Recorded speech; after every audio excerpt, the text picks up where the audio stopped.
요한계시록입니다. 하나님의 말씀 요한계시록 1장 1절부터 8절을 먼저 읽고 그리고 오늘 본문 읽도록 하겠습니다. 1장 1절부터 8절까지를 제가 봉독해 드리겠습니다. 예수 그리스도의 계시라. 이는 하나님이 그에게 주사 반드시 속히 일어날 일들을 그 종들에게 보이시려고 그의 천사를 그 종 요한에게 보내어 알게 하신 것이라. 요한은 하나님의 말씀과 예수 그리스도의 증거 곧 자기가 본 것을 다 증언하였느니라. 이 예언의 말씀을 읽는 자와 듣는 자와 그 가운데 기록한 것을 지키는 자는 복이 있나니 때가 가까움이라. 요한은 아시아에 있는 7 교회에 편지하노니 이제도 계시고 전에도 계셨고 장차 오실 이와 그의 보좌 앞에 있는 7명과 또 충성된 증인으로 죽은 자들 가운데에서 먼저 나시고 땅의 임금들의 머리가 되신 예수 그리스도로 말미암아 은혜와 평강이 너희에게 있기를 원하노라. 우리를 사랑하사 그의 피로 우리 주에서 우리를 해방하시고 그의 아버지 하나님을 위하여 우리를 나라와 제사장으로 삼으신 그에게 영광과 능력이 세세토록 있기를 원하노라. 아멘. 볼지어다 그가 구름을 타고 오시리라. 각 사람이 눈이 그를 보겠고 그를 찌른 자들도 볼 것이요 땅에 있는 모든 족속이 그로 말미암아 애곡하리니 그러하리라. 아멘. 주 하나님이 이르시되 나는 알파와 오메가라. 이제도 있고 전에도 있었고 장차 올 자요 전능한 자라 하시더라. 아멘. 요한계시록 22장 마지막 장이죠.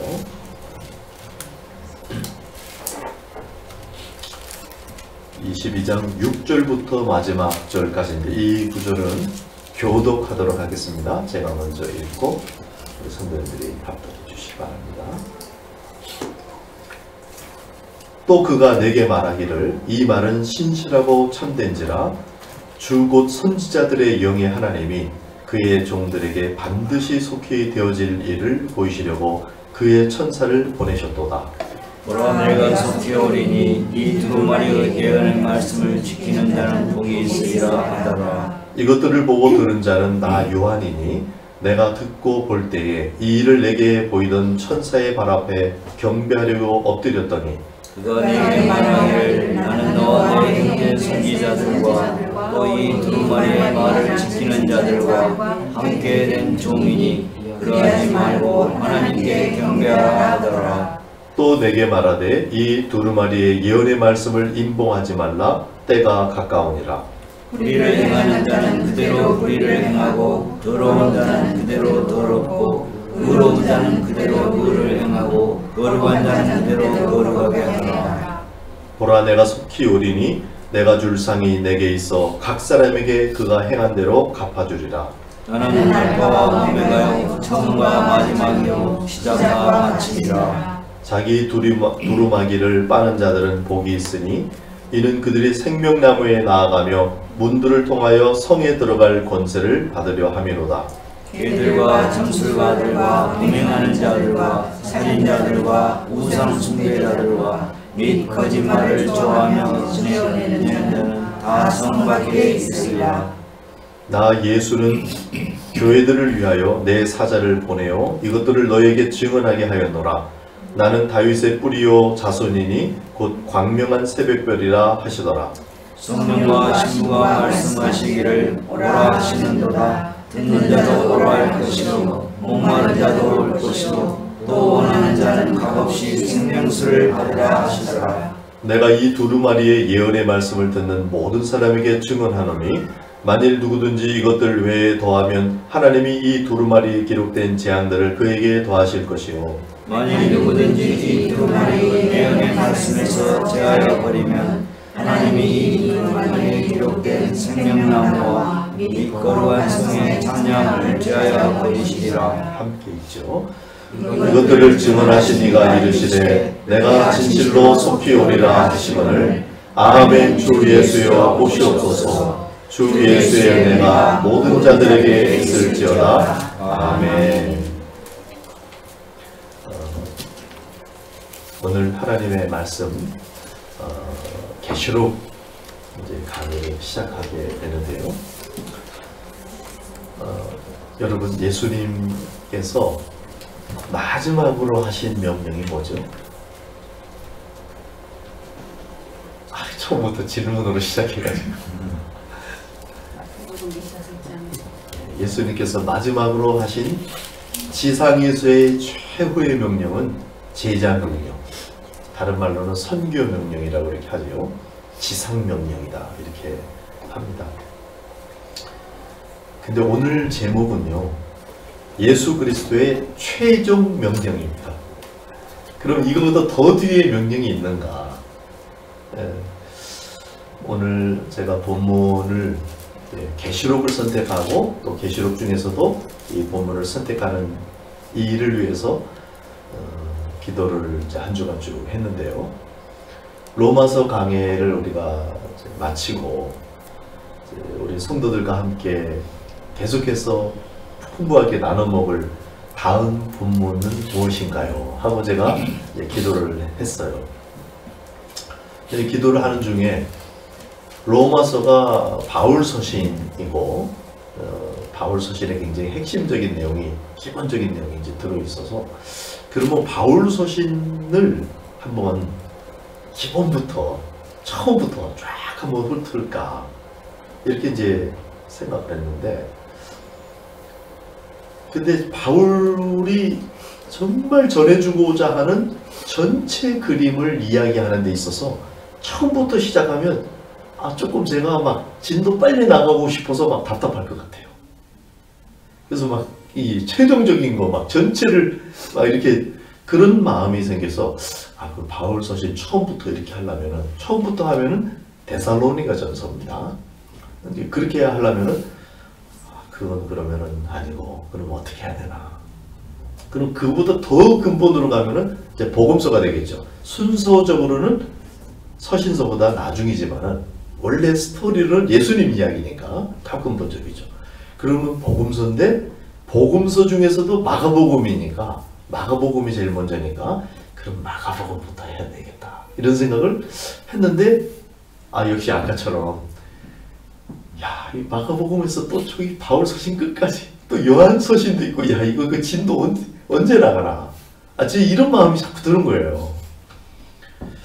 그래서 제가 빨리 전체를 보여주고 싶은 마음 때문에 마음이 바쁠 것 같아서 차분히 강의 설교를 제가 못할 것 같더라고요. 제가 그렇다 이 말입니다. 제 마음속에. 그래서 그러면 바울 서신 중에 그럼 후기 서신부터 할까? 그러면 어떨까? 그러면 골로새서, 빌레몬서, 디모데 전후서 이런 거죠. 바울이 굉장히 성숙돼 있을 때, 막 사역도 거의 완성 단계에 이르고 이럴 때, 그러면 그게 더 이제 최종 목적지를 우리가 알게 되니까. 그러다 보니까 바울 서신 이후에 기록된 서신서들이 또 있는 거예요. 요한 서신서들이죠. 복음서로 말하면 마태, 마가, 누가가 있는 다음에 요한복음이 또 있잖아요. 그래서 그러면 또 이게 귀한 그러면은 또 요한 서신으로 가야 되네. 제가 이런 과정을 기도 중에 이제 밟았습니다. 그리고는 결국 요한계시록에 도착한 거죠. 그러니까 제가 어떤 고민을 하게 되는 거냐면, 기본부터 올라갈 건가, 아니면 최종 결론을 먼저 보고 위에서부터 쭈르륵 훑어서 내려올 건가, 이거예요. 여러분, 밑에서부터 막 이렇게 하고 올라가고 싶으세요? 아니면 위에 딱 앉았다가 미끄럼 타고 쫙 내려오고 싶으세요? 어떤 거 하고 싶으세요? 전자, 후자? 후자가 쉬울 것 같죠? 어쩜 저랑 이렇게 똑같습니까? 그래서 저도 요한복음을 선택하게 되었습니다. 저의 급한 마음, 막 전체를 막 빨리 이렇게 하고 싶은 그런 마음과, 또 성도들에게도 쉽고 또 정확한 안내가 이제 가능할 것 같다. 지금 제가 한라산을 올라갈 때 성탄화 코스보다 1년 코스, 1년, 그죠? 너무 안 올라가고 영실 코스를 좋아해요. 왜 그런가 그랬더니 성파란 코스는 올라가는데 답답하죠. 이게 안 보이니까 막 길고. 그래서 영실은 조금만 올라가면은 탁 태워갖고 보면서 올라가는 거예요. 아, 제가 성경도 그렇게 하고 싶은 생각이 들더라고요. 물론 답답하고 올라가다가 마지막에 짠 하는 그것도 아주 좋죠. 근데 그래서 저는 이제 그런 방향을 이제 기도 중에 선택하게 됐고, 하나님께서 저는 제 마음을 감동하시고 이끌어 주셨다는 생각도 하고 있습니다. 자, 그러면 요한복음을 하는데 예, 요한계시록 하는데 넥타이는 바로 됐습니까? 네. 누가 지적을 해줘갖고 신경 쓰여갖고 됐어요? 네. 근데 그러면 통곤설교, 요한계시록을 통곤설교를 할까? 1장부터 22장까지 전체 내용을 한 번에 확 전해드리는, 그것을 먼저 하고 그 다음에 1장부터 할까? 그랬는데 통곤설교를 하면은 통합적으로 막 이렇게 들리기보다는 성경을 아주 많이 읽은 사람이 아닌 경우에 자칫 잘못하면 그냥 성경을 그냥 요약한 정도로 들리기가 쉬울 것 같다, 이런 생각이 또 들더라고요. 제가 통곤설교로 하기를 좋아하지만 그래서 그럼 강해설교를 이제 할 수밖에 없는데, 강해설교도 1장부터 시작하면은 22장까지 또 언제 가냐, 이런 생각이 또 드는 거예요. 참 제가 성질 안 급한 사람 같은데 엄청 성질 급하네, 가만히 보니까. 근데 그러면 마지막 결론부터 할까? 거꾸로. 그건 좀 이상하죠? 거꾸로 강해설교를 한다. 이건 좀 이상하잖아요. 그래서 그리고 이제 결론만 먼저 또 이렇게 얘기했을 경우에는 그 처음부터 이루어지는 그 장엄함과 절절함이 이제 축소되죠. 그래서 제가 이렇게 여러 가지 마음에 이렇게 해야 되겠다 그러면 먼저, 그러면 이 정점, 꼭지점을 먼저 딱 함께 본 다음에 그 다음에 1장부터 이렇게 강해설교를 하되 중간중간에 필요하면은 통곤설교가 몇 편으로 이렇게 또 할 수 있을 것 같아서 그렇게 해야 되겠다. 이걸 혼용했으면 좋겠다. 이런 생각을 하고 오늘 본문을 이제 나누게 된 겁니다. 그래서 오늘 본문 선정하는 과정에서 저는 저 혼자만의 고민이라기보다 성령께서 우리 교회에 또 우리 성도들에게 정말 긴급히 나누고 싶고, 그리고 또 차분히 그것을 또 인도해 가고 싶은 그런 마음이 제 마음에 감화되었다. 저는 그렇게 생각을 하고 있습니다. 그래서 하나님께서 오늘 우리 이제 요한계시록으로 진입하는 이 서론을 우리가 맞이하도록 해주셨는데, 계시록 22장 그 뒷부분을 우리가 다 읽었지만 그 중에서도 가장 핵심적인 결론 부분을 먼저 보고 그 초점을 가지고 우리가 계시록을 쭉 훑어나가는 것도 아주 효과적이겠다, 이런 생각이 듭니다. 그래서 계시록 22장 11절과 12절을 우리 같이 한번 다시 읽겠습니다. 요한계시록 22장 11절과 12절입니다. 읽겠습니다. 시작. 불의를 행하는 자는 그대로 불의를 행하고, 더러운 자는 그대로 더럽고, 의로운 자는 그대로 의를 행하고, 거룩한 자는 그대로 거룩하게 하라. 보라, 내가 속히 오리니 내가 줄 상이 내게 있어 각 사람에게 그가 행한 대로 갚아주리라. 아멘. 자, 우리는 66권 성경 전체 중에서 가장 마지막 성경을 지금 다루고 있습니다. 그 마지막 성경 중에서도 가장 마지막 장을 다루고 있는 거예요. 그러니까 굉장히 중요하고 무게 있는 그런 본문을 우리가 다루고 있는데요. 그 중에서도 명령형은 이 문장밖에 없습니다. 지금 22장을 다 읽었을 때, 우리가 6장부터 읽었습니다만은 한번 쭉 다시 한번 훑어보시면은 명령형이 요 22장 11절에만 있습니다. 그러니까 성경 전체에 마지막 성경의 마지막 장에 그 결론부 중에서 우리에게 당부하시는 마지막 명령. 그래서 오늘 본 설교 제목이 예수님의 최종 명령인 거예요. 그러니까 지상 명령보다 더 나중에 하신 명령. 이거는 천상 명령이에요. 예수님께서 보좌에 앉으시고 지금 우리와 몸으로 함께하고 있지 않은 이때에 성령을 통해서 천사들을 보내시고 우리에게 명령형으로 말씀하신 한 문장입니다. 그 문장이 바로 22장 11절인 거예요. 다시 한번 읽어보겠습니다. 시작. 불의를 행하는 자는 그대로 불의를 행하고 더러운 자는 그대로 더럽고 의로운 자는 그대로 의를 행하고 거룩한 자는 그대로 거룩하게 하라. 여러분 어떻게 읽으셨습니까? 읽으면서 어떻게 마음에 받아들이십니까? 저는 처음에 이 본문을 딱 대할 때 이렇게 됐어요.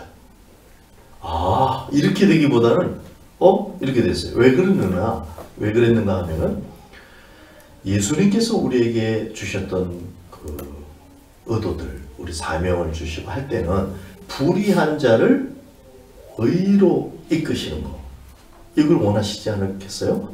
그 다음에 더러운 자를 깨끗하게 거룩함으로 이끄는 거, 이걸 원하셨을 텐데 이 본문은 불의한 자를 그대로 놔두라, 더러운 자를 그대로 놔두라, 그런 식의 말씀인 거예요.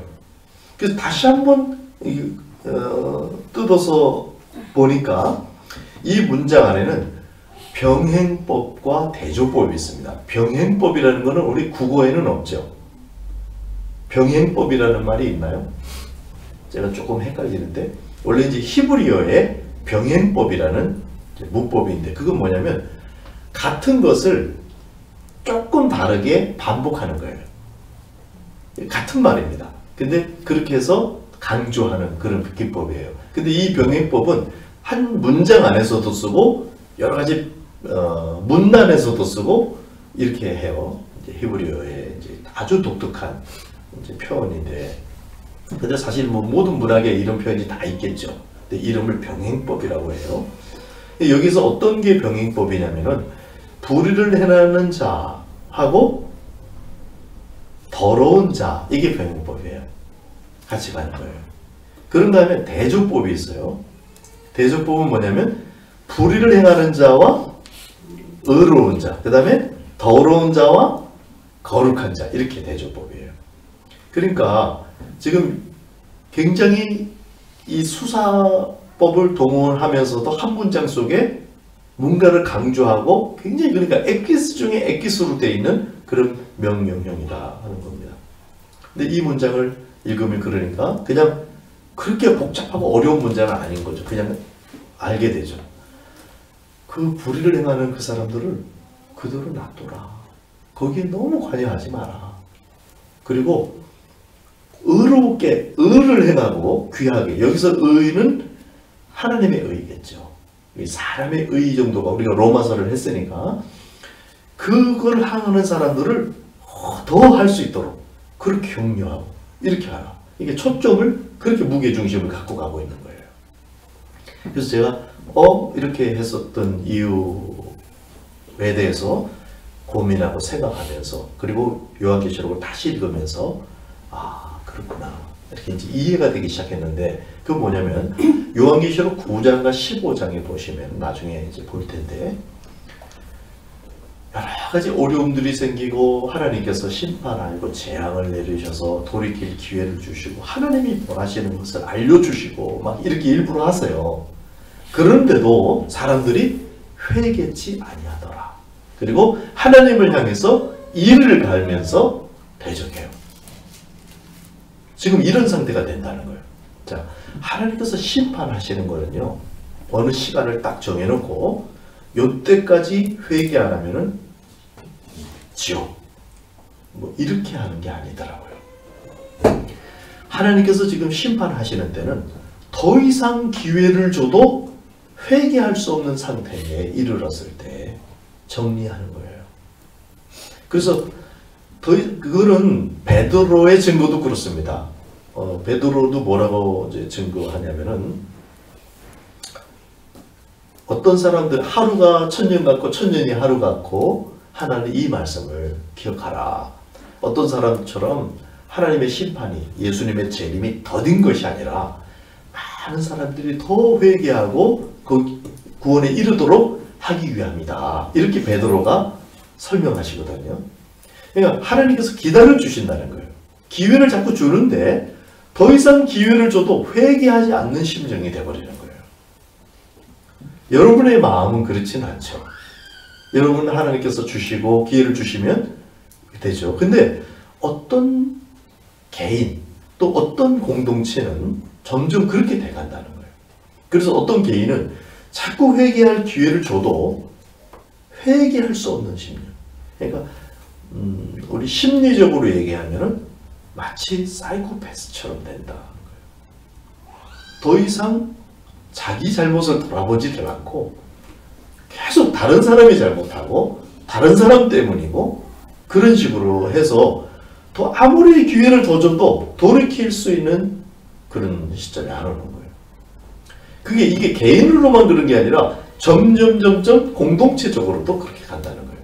사실 저는 우리 많은 이들은 이것을 느끼고 있습니다. 우리 사회와 우리 어떤 수많은 공동체 개인들이 그런 방향으로 지금 가고 있고 마음이 굳어지고 상하고 있다.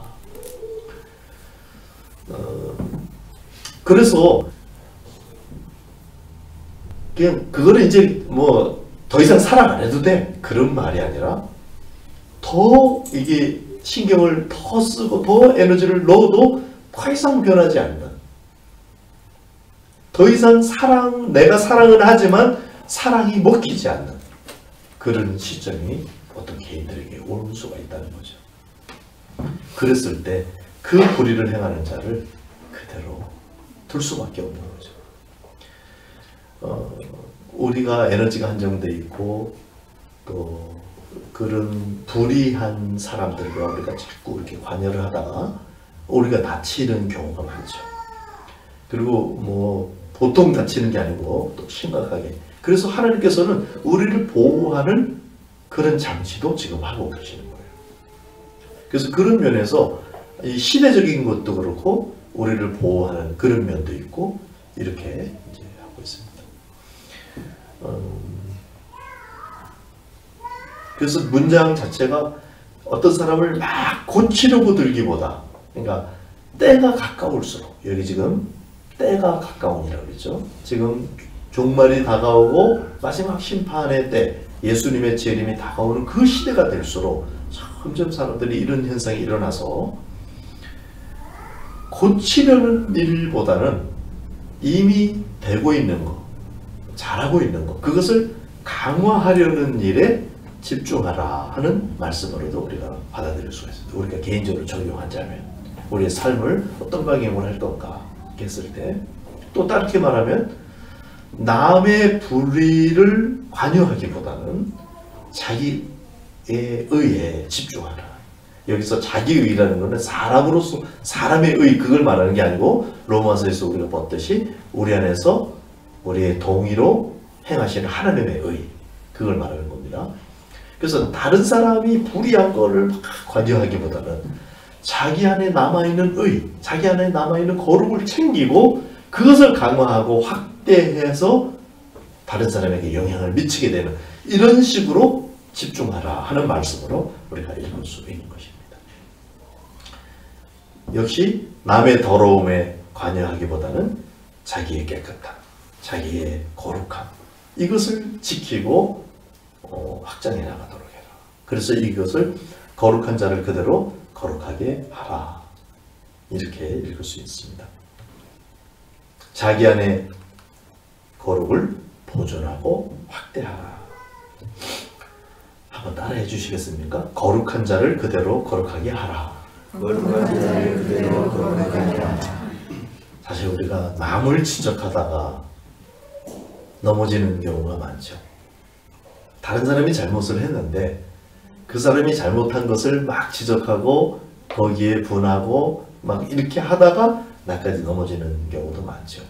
사실 예수님의 심정으로 그 다른 사람의 그 잘못을 이제 대하게 되면 좀 다르게 되겠습니다만은 그렇지 못했을 때 다른 사람을 지적하다가 내가 넘어지는 경우도 많은데 사실 이 말씀은 그것까지도 안전장치를 해주는 거예요. 그래서 자기를 잘 챙길 수 있도록.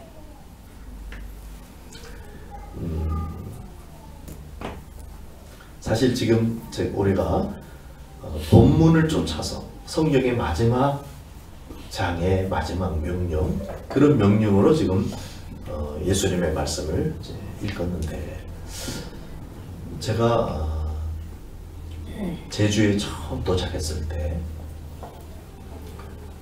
도착해서 이제 정말 그때의 심정은 나의 지문을 전혀 안 묻히고 이 사역을 시작하고 싶더라고요. 제주에서의 새로운 삶. 정말 그래서 정말 마음을 깨끗하게 배우고 정말 주님 앞에 깨끗하게 드려지고 싶은 그런 마음을 주시더라고요. 그래서 제가 금식을 이제 시작하게 됐습니다. 오는 날부터 자연스럽게. 근데 그래서 어떤 기도 제목이 막 딱 있거나 뭔가를 성취해야 되고 막 그런 게 아니고 아무것도 없는 거예요.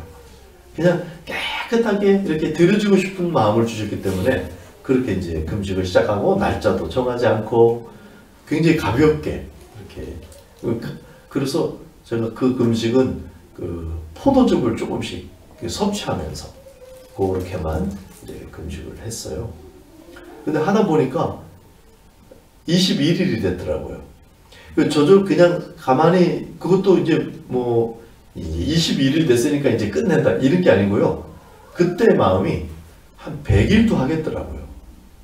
몸 컨디션이나 막 이런 게 포도즙을 그렇다고 배불리 먹고 그런 건 아닙니다. 그랬는데 컨디션도 좋고 너무 맑고 너무 감사하고. 그런데 이제 자연스럽게 21일 그때 그 다음날 누구 만날 사람이 있었고 이제 끝났어요. 끝났는데 제 마음에 딱 남는 게 있었어요. 그게 뭐냐면 거룩한 자를 그대로 거룩하게 하라, 이 말씀이었어요. 근데 제가 이 말씀이 요한계시록 성경에 있는지를 몰랐다 이 말입니다.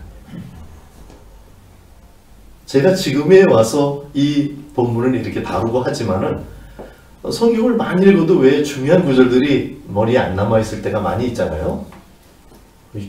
여러분은 없어요? 저는 수없이 읽어도 그런 게 너무 많더라고요.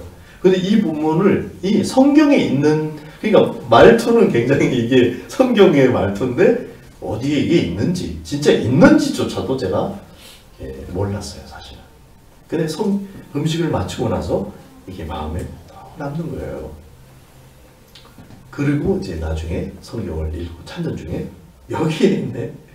그러니까 얼마나 더 저에게 그래서 확인이 되더라고요. 하나님께서 뭔가 지금 저에게 그리고 저와 함께하는 그 공동체에 방향을 주시고 뭔가 지침을 주신다 하는 생각과 함께 이제는 때가 가까운가 보다.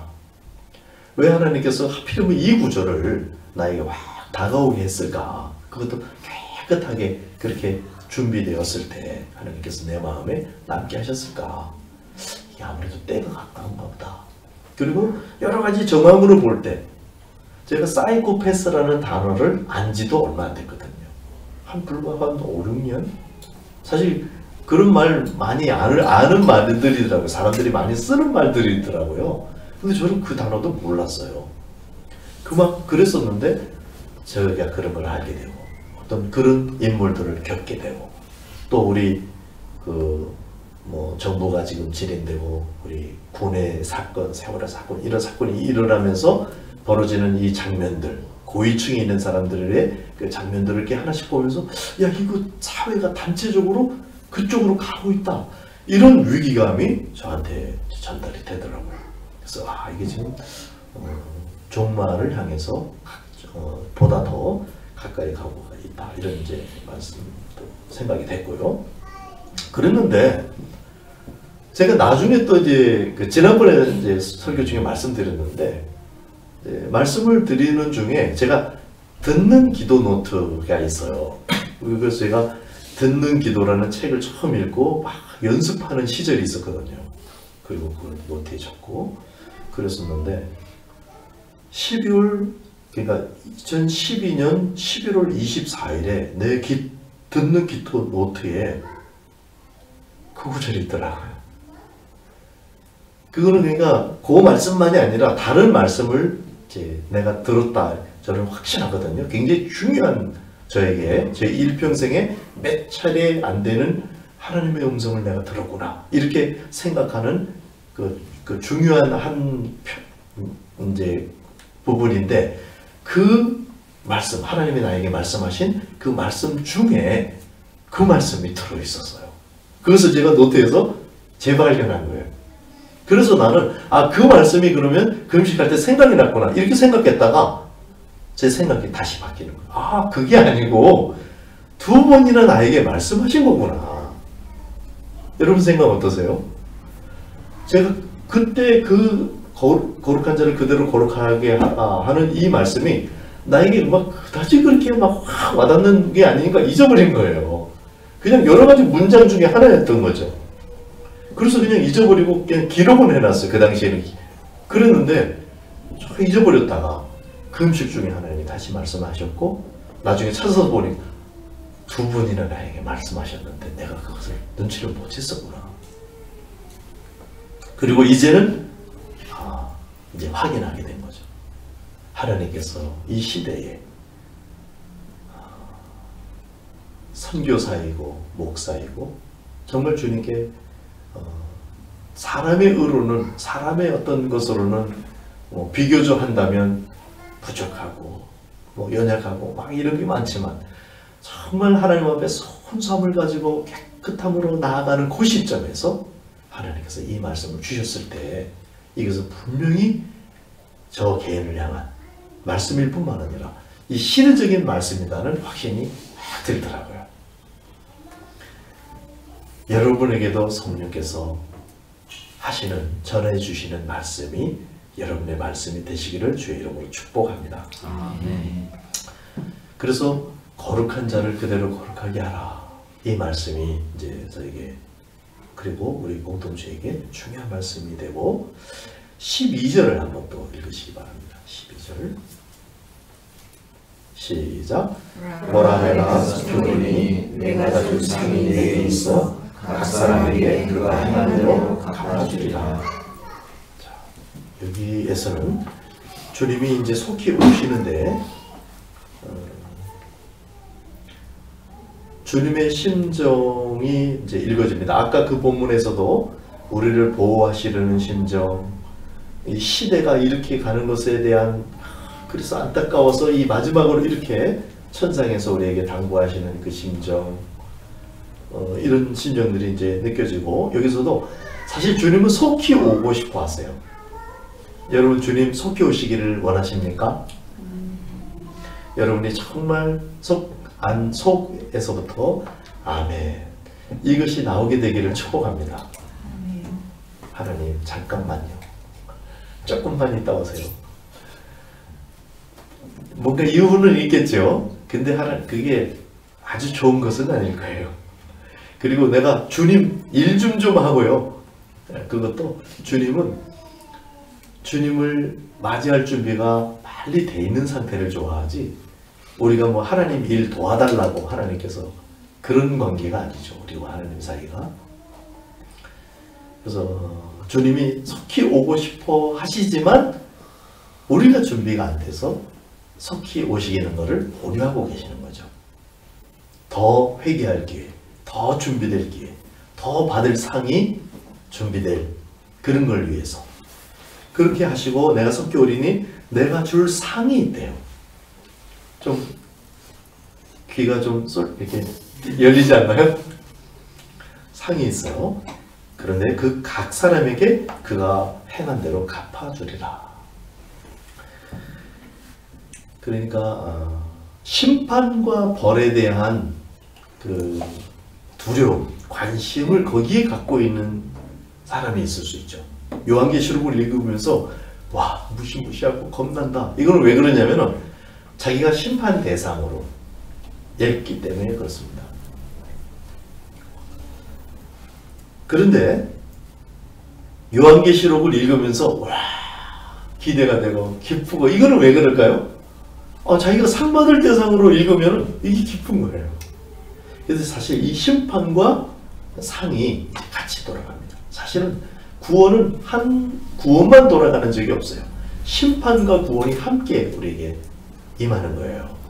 그래서 우리가 회개할 것을 회개하고 그리고 구원을 받게 되는 거죠. 그래서 지금 요한계시록을 읽을 때도 우리가 아직 겁나고 그렇다면 요한계시록을 더 많이 읽으시기 바랍니다. 왜 그러냐면 아까 우리 어떤 부분이 있었냐면 읽는 자와 듣는 자와 이 말씀을 지키는 자는 복이 있다. 그래서 지키는 자는 그러니까 또 아이고 내가 말씀 그대로 못 지키는데 이렇게 돌아가죠. 그건 뭐 좋은 마음이긴 하겠는데요. 거기서 지킨다는 말은 keep in heart, 이 가슴에 담아두는 거예요. 이 말씀을 마음에 담. 여러분 지금 요한계시록을 읽고 계십니까? 조각조각이라도 읽고 계십니까? 읽고 계신 복이 있습니다. 듣고 계십니까 지금? 듣고 계시잖아요. 복이 있습니다. 그리고 마음에 담으시면 복이 있다. 그래서 이 복의 서신인 거예요. 계시록을 왜 서신이라 그러냐? 이 서신이에요. 이것도. 이 복이 우리에게 올 수 있도록 여러분이 지금 만약에 이게 거리끼고 그렇다면 그걸 거리낌을 다 청산한 다음에 내가 읽겠다. 그런 태도는 인본적이에요. 좋은 것 같지만 인본적이에요. 하나님의 은혜를 많이 받아야 돼요. 그 복을 많이 받아야 돼요. 성경을 많이 접하고 그렇게 통해서 저 안에서 그것이 점점 해결돼 가는 것이죠. 그래서 요한계시록을 많이 읽게 되시기를 축복합니다. 이 말씀에 이 마지막에 줄 상이 있는데 행한 대로 갚아주리라. 이제 우리는 칭찬과 상에 관심을 갖는 삶을 살라. 이 말씀도 들어있고 이 말씀에는 그 빨리 회개하고 너희 안에 남아있는 찬비, 거룩, 의 이것을 강화해라. 그래서 행한 대로 갚아주리라 그러니까 예수님이 우리 중심을 보시잖아요. 계속 우리가 그 말씀을 해왔잖아요. 중심을 보시지만 행함대로 상을 주신다는 거예요. 이거는 행위 구원 이야기가 아닙니다. 행위 보상 이야기예요. 하나님께서 우리의 선행을 보상해 주시겠대요. 다른 사람이 알아주지 못한 그 내용도 하나님께서 보상을 해주시겠대요. 여러분의 삶이 하나님께로부터 보상받는 그런 삶이 되기를 축복합니다. 이 말씀은 지금 성경의 마지막 문장으로 마지막 당부와 붙여서 지금 하시는 말씀이에요. 보물을 하늘에 쌓아라. 이런 것이 우리 땅에서 뭔가 하는 것이 하늘에 지금 상급으로 연결되고요. 그러니까 우리가 인과응보, 권선징악 이런 말 하죠. 그런 것들이 어느 정도는 맞는 것 같은데 어떤 때는 완전히 안 맞는 그런 상황들 있잖아요. 사실 내세까지 포함할 때 이것이 온전히 이루어지는 거죠. 인생에서는 그 맛을 그냥 형태만 맛보고 또 악이 함께 있고 죄와 그 불의가 함께 있는다는 것도 알라는 말씀이에요. 권선징악이 그대로 이루어지지 않고 인간보가 그대로 이루어지지 않는 이유는 그러나 하나님께서는 정말 선을 권하시고 악을 벌하시죠. 그리고 인과응보라고 되어 있지만은 이거는 진짜 원인과 결과가 있어요. 하나님께서 어떤 상을 주시는가? 행위를 따라서 갚아주시겠대요. 근데 사실 이 본문에만 있는 건 아닙니다. 성경에. 그리고 그런데 마지막에 이 말씀을 다시 하신 거예요. 여러분, 우리의 행함이 하나님 앞에 상급을 받습니다. 사람에게 보상을 받으려고 하면은 이미 받은 거다. 이렇게 또 말씀하셨죠. 예수님께서. 그러니까 하늘에 계신 은밀하신 그분께 받으려고 해라. 근데 여기서 또 의로운 행위라는 것도 역시 하나님의 의의 행위여서 우리의 중심 태도가 주님을 향해서 잘 정주준된 상태에서 나오는 행동을 말하는 겁니다. 내가 막 꾹꾹 참고 내 자아로 해갖고 내가 한번 그 착한 일을 통해서 사람들한테도 보상은 못 받지만 그래도 인정받고 뭐 이렇게 막 복잡하게 돌아가는 사람 생각이 아니라 하나님 앞에 믿음으로 행하는 믿음의 행위, 야고보서가 말하는 그 행위, 로마서에서 말하는 믿음으로 말미암은 의, 이런 것들을 얘기하는 거죠. 그래서 로마서 강의를 우리가 다 했기 때문에 이것을 뭐 헷갈려 하지는 않을 것이라고 생각이 됩니다. 그래서 우리가 행위 구원은 전혀 아니지만은 하나님께서 우리의 행위를 보상해 주신다. 이 말씀을 그대로 받게 되시길 주의 이름으로 축복합니다. 그래서 우리는 오늘 두 문장을 정점으로 챙길 필요가 있어요. 우리의 삶의 모든 행위들을 하나님께서 갚아주기를 원하신다는 것. 그 갚아주는 것을 기대하면서 그 행동하는 것은 조금 그렇지 않나? 그렇지 않습니다. 하나님 앞에는 그렇지 않아요. 그래서 느헤미야 이분도 그 성벽 재건을 하면서 자기가 복록을 안 받고 그 다음에 막 얼마나 자기가 애썼는지 이런 것들을 성경에다 써놨어요. 하나님 나를 좀 알아주세요. 이렇게 써놨어요. 여러분 그것을 사람 앞에 하면은 그것이 실수가 될지 모르지만 하나님 앞에는 그렇지 않습니다. 하나님 나의 이 점을 좀 알아주세요. 하나님 기뻐 받으십니다. 그렇게 되시기를 축복합니다. 그래서 오늘 이 두 문장을 했는데 자 오늘로 해서 우리가 요한계시록의 시즌이 좀 열렸으면 좋겠어요. 사실 요한계시록은 칼빈이라는 대학자도 주석을 안 했습니다. 요한계시록만 안 했어요. 왜냐하면 그만큼 어렵게 느껴졌어요. 오래전 시대의 사람이니까요. 근데 어떻게 성령의 목사가 요한계시록을 다루게 됐나? 저는 막 신비한 걸 쫓아가고 막 이게 666이 궁금하고 그런 스타일은 아니에요. 그런데 요한복음을 굉장히 편안하게 읽어지고 그냥 알겠더라고요. 그리고 알겠다는 것이 막 요거는 요거 교황이 뭐 어쩌고 막 666이고 이거고 베리칩이고 막 요렇게 알아야만 되는 게 아닌 것을 알았기 때문에 알겠다는 거예요. 요한계시록에서 주님께서 우리에게 말씀해 주고자 하시는 그 핵심이 보이고 들린다는 거죠. 그래서 요한계시록을 강의할 수 있게 되는 겁니다. 그러니까 아가서도 마찬가지고 아가서와 요한계시록이 사실 계속 마지막까지 안 열리는 책이에요. 그래서 많은 사람들이 요한계시록을 억지로 막 이렇게 하다가 이단되는 사람도 많고 아가서도 역시 마찬가지고 그래서 아가서와 요한계시록의 경우에는 불과 몇 년 전만 해도 별로 자료가 없었습니다. 근데 요즘 여러분 인터넷이나 책들을 한번 보세요. 굉장히 자료가 많습니다. 아가서와 계시록이. 그럼 왜 그럴까? 하나님께서 동시다발적으로 열어주신다고 생각이 됩니다. 그 말은 끝이 가까웠다 그런 뜻도 됩니다. 그래서 저 같은 사람도 요한계시록을 강의하는데 강의할 수 있게 됐다는 것 자체가 좀 시대적으로 그런 시즌이다. 그래서 요한계시록만은 아니지만 어쨌든 제가 하나님 앞에 우리 본문 성전을 위해서 같이 나눠 먹을 본문 성전을 위해서 쭉 기도했을 때 하나님께서 요한계시록을 이끌어 주셨는데 이것만은 아니지만 요한계시록에 이번에 한번 집중하면서 요한계시록을 많이 여러분이 섭취할 수 있는 그런 시기가 됐으면 좋겠어요.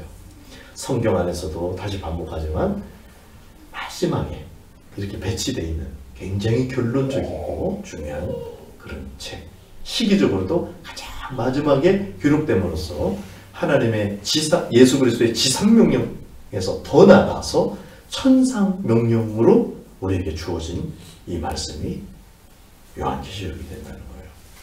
그 다음에 이 요한계시록을 실천적으로 어떤 분들이 풀리지도 않는 그때에 이것을 굉장히 사랑했던 하나님의 사람들이 있었어요. 그리고 그 사람들의 삶은 아주 획을 긋는 그런 삶들이었어요. 역사에. 예를 들면 길선주 목사님 같은 분입니다. 이분은 원래 도교 도사였어요. 그래서 막 백일기도도 하고 이래가지고 약간 그 신통망통한 그런 것도 막 해서 사람들이 막 관심이 있고, 그래서 동네에서 이 사람을 다 알아줬어요. 이 사람하고 같이 김종섭이라는 사람도 있었는데 둘이 친구면서 도교에 심취해 있다가 선교사와 만나고 이렇게 해서 사실 도의 한계를 느끼고 고민하다가 도가 야소교로 가면 안 통한다. 도를 이기는 야소교라는 게 있다. 이 소식을 듣고 그걸 찾아간 거예요. 이 사람은 도를 집하기 위해서. 그랬다가 이제 예수님을 만나고 이제 변화되죠. 변화되는데 이 사람이 교회에 왔다라는 소식을 듣고 사람들이 몰려와요. 그 정도로 그 전에도 유명했어요. 그러니까 이제 널다리 교회였는데 너무 좁아진 거예요. 사람들이 많이 오니까. 그리고 이 사람이 한번 예수님 믿으니까 되게 화끈하게 믿은 거죠. 그래서 너무 비좁아서 이사를 했는데 거기가 장대현 교회입니다. 여러분 장대현 교회 들어봤죠? 널다리 교회는 잘 못 들어봤어도 평양 장대현 교회, 우리 학교에도 총신 신대원에도 장대현 교회를 일부러, 장대현은 아니에요. 거기는 소래교회네요. 죄송합니다. 제가 착각했어요. 그 장대현 교회를 지어 이제 이사를 했어요. 거기서 이제 장대현 교회 그러면 유명하잖아요. 우리 평양 대붕이 일어난 그 교회거든요. 그리고 이제 1901년에 장로님이 됩니다. 그리고 이제 5년 후에 목사님이 되고, 근데 목사님이 되고 이분이 깜짝 놀랐어요. 왜냐면 월 사례비가 6원이었어요. 6원. 감이 안 오시니까 그때 자기가 한의원을 하고 있었거든요. 한의원을 하면서 이제 월 수입이 80원이었거든요. 근데 지금 80원을 버리고 6원 받으면서 이제 사역을 해야 되는 거예요. 자기가 깜짝 놀랐다는 그런 기록이 있어요. 그리고서도 충성스럽게 이렇게 하면서 목사가 되고 2년 후에 1월달 신년 사경회를 시작한 거예요. 사경회를 시작했는데 이 사경회를 잘 할 수 있도록 우리 새벽에도 기도하자. 그리고 소리를 내서 기도하자. 이렇게 한 거예요. 그래서 우리나라의 최초의 새벽 기도와 통성 기도가 여기서부터 시작했다는 설이 아주 유력합니다. 길선주 목사님이 이제 그렇게 시작했고, 이 사경회를 하는 중에 이제 회개를 많이 촉구했어요. 이분이 자기는 회개 안 하는 게 있으면서 회개를 많이 촉구했어요. 그랬는데 생각도 자기는 잊어버려서 생각도 안 나는 거였는가 봐요. 거기에 감동을 듣고 사람들이 많이 이제 막 회개를 합니다. 그래서 일본 순사에 따까리를 하던 그 사람이 와가지고 잡으러 왔어요. 여기 오면은 강도, 도둑질 이거를 막 회개한다니까, 그럼 거기 가서 이거 싹 잡아갖고 1계급 특진을 해야 되겠다. 그래서 왔다가 자기가 회개를 한 거예요. 그 회개를 듣고 이 목사님이 충격을 받았어요. 어떤 충격을 받았냐? 자기가 옛날에 이제 치료한 사람이 있는데 그 사람이 죽으면서 100원을 자기한테 맡겼어요. 월급 이상에 해당되는 돈이죠. 꽤나 큰 돈이죠. 그러면서 자기 가족을 돌봐달라고. 근데 이거를 자기가 먹어버린 거예요. 이게 생각이 난 거예요. 길선주 목사님이. 그래갖고 길선주 목사가 내가 아간입니다 그러면서 막 또 나가서 회개를 또 하고, 여기 막 불이 붙어. 그리고 그걸 보고 선교사들이 자기들이 막 다 나와서 또 회개. 내가 한국 백성들을 없인 여겼습니다. 이러면서 야, 이 부흥이 일어나는 겁니다. 이게 평양 대부흥이고 우리 한국 교회가 막 일어나는 기반이 됐을 뿐만 아니라 외국에도 계속해서 영향을 줬던 그 대외 부흥이 이 길선주 목사님에게서 일어났거든요. 왜 제가 이 길선주 목사님 얘기를 하는가? 왜 그렇게 해서요? 요한계시록하고 관계가 있어요. 이분이 요한계시록을 너무 사랑해서 근데 이분이 강해를 하고 그러지는 못했어요. 그냥 들이 읽으신 거예요. 그래서 10,000번을 읽었답니다. 10,000번. 참 담대해져 갖고 놀라지도 않아요. 10,000번을 읽었고 그래서 암송이 다 됐대요. 그러니까 이분은 모든 성경은 1,000번 이상 읽었고 요한계시록만 10,000번 이상 읽어서 암송이 돼서 기록에 의하면 이분은 앞으로도 암송하고 뒤로도 암송했다 이렇게 돼 있어요. 뒤로도 암송하는 게 뭔지 아세요? 뭐 상상이 좀 되긴 해도 그러니까 이게 보이는 거겠죠? 그래서 이렇게 거꾸로 이렇게 앞으로도 뒤로도 암송했다는 기록으로 남아있고 이분이 요한계시록을 그렇게 사랑했다. 그래서 획을 그었던 그런 인물이십니다. 이제 언제 암송했냐면 3.1운동 거기에 이제 33인 그 역할을 했거든요. 3.1운동이라고 옥살이를 시작했어요.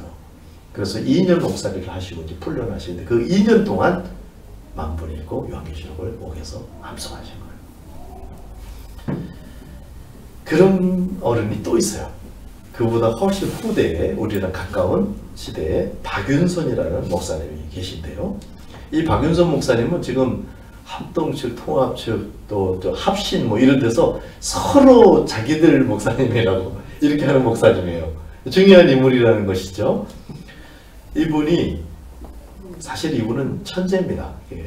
9살 때 사서삼경과 주회, 사서삼경의 주회를 다 암송하고 뭐 이랬다니까. 근데 이분이 29살에 이제 평양신학교를 졸업하고 웨스트민스터 신학교 미국에 유학을 가는데 유학 가는데 27일이 배 타고 가야 되거든요. 27일 동안에 요한계시록을 암송한 거예요. 그러니까 저기 아까 그 누구죠? 방금 얘기한 예? 길선조. 예. 제가 왜 이러죠? 길선조 목사님은 2년 동안에 이제 걸쳐서 암송하셨는데 이분은 27일 만에 암송했어요. 그래서 이분이 요한계시록 주석을 처음으로 쓴 사람입니다. 제가 처음 쓰고 그 다음에 81세 때 주일 오후에 요한계시록을 강해를 쫙 했어요. 성도들 대상으로. 그게 책으로 요즘 묶여져서 영음사에서 책으로 나오고 있어요. 이분의 이 그 한국교회 목회자들에게 미친 영향이라는 것은 엄청납니다. 박윤선 목사님이 미친 영향은 그 기초를 썼을 뿐만 아니라 다들 그 존경하는 어떤 어른으로 이렇게 마음에 남아있고 그래요. 일화들이 여러 가지가 있는데 뭐 그런 얘기를 오늘 주제는 아니고 이렇게 요한계시록을 사모하고 암송하고 하던 사람들에게서 뭔가 능력과 은혜가 아주 나타났다 하는 겁니다. 자 이제 요한계시록의 중요성이 우리 본문을 쭉 따라가면서도 확인했고 역사적으로 이런 인물들에 적용된 어떤 실천적인 모습으로도 확인했고 또 이 시대가 점점 때가 가까우니까 시대적으로도 중요성이 있어요. 우리도 뭐 요한계시록을 그 천재들처럼 암송하자 뭐 그런 경쟁을 할 필요는 없을 거예요. 그러나 우리가 요한복음이 안내하고자 하고 우리에게 말하고자 하는 그 핵심을 붙잡는 것을 꼭 해야 됩니다. 그것이 오늘 본문 22장 11절의 말씀. 거룩한 자를 그대로 거룩하게 하라. 그리고 우리의 행함을 주님과 중심 태도가 잘 이루어진 상태에서 나오는 그 행함들을 하나님께서 갚아주시겠다. 상급을 주시겠다. 이렇게 말씀하신 이 말씀을 잘 기억하면서 우리가 요한계시록의 시즌으로 들어갔으면 좋겠어요. 말씀을 이제 완전히 마칩니다. 제가 이 본문을 선정하게 된 과정을 이제 말씀드리는 것은 제가 성령의 인도를 받는 것을 살짝 이렇게 소개드리는 그런 면도 있었고 또 말씀드리면서 서신서들과 요한서신과 이 요한계시록과 요한계시록의 마지막 장과 지금 우리가 하는 이 마지막 거룩한 자를 그대로 거룩하라. 이 문장이 어떤 관계로 연결되어 있나 하는 것을 말씀드리려고 제가 그 과정을 말씀드린 거였고요. 그리고 이제 예수님의 최종 명령, 최종 당부, 지상 명령이 아니라 이것은 천상 명령이라고 할 수 있는 이것을 우리가 이제 듣게 된 것이죠. 그래서 우리는 다시 시선을 우리가 행동으로 돌려야 되는 것이 아니라 우리 내면으로 다시 돌려야 됩니다. 왜냐하면 마음 중심에서 믿음으로 하는 행동을 의미하기 때문에. 그래서 마음에 우리 안에 남아있는 거룩, 이것을 챙기시기 바랍니다. 혹시 밖에서 어떤 잘못하고 거룩하지 않은 것이 우리에게 다 접근해 올 때 그것을 상대하다가 나의 거룩을 잊어버리는 그런 손해를 우리는 봐서는 안 되겠습니다. 자기 거룩을 잘 챙기고 거룩한 자를 그대로 거룩하게 하라. 자, 이제 우리가 요한계시록의 시즌으로 이제 들어가면서 앞으로의 그 시간들, 읽는 시간들이 다 생산적인 시간이 되도록 그 목적지, 초점, 최종 초점에 맞춰서 계속 진도가 나갈 수 있도록. 그리고 여러분들도 요한계시록을 많이 읽으시기 바랍니다. 이 기간 동안에. 요한계시록 강의하고 하는 기간 동안에. 저도 그렇게 할 생각입니다. 요한계시록 막 틀어놓고 자고 막 이렇게 하려고요. 그래서 막 전체 분위기가 막 요한계시록이 내 귀와 내 내면과 이것을 확 샤워하는 그런 과정이 되도록 그렇게 했으면 좋겠다. 우리 모두가 그렇게 해서 정말 성령께서 교회에게 하고자 하시는 그 음성을 듣는 저희들이 되기를 주의 이름으로 축복합니다.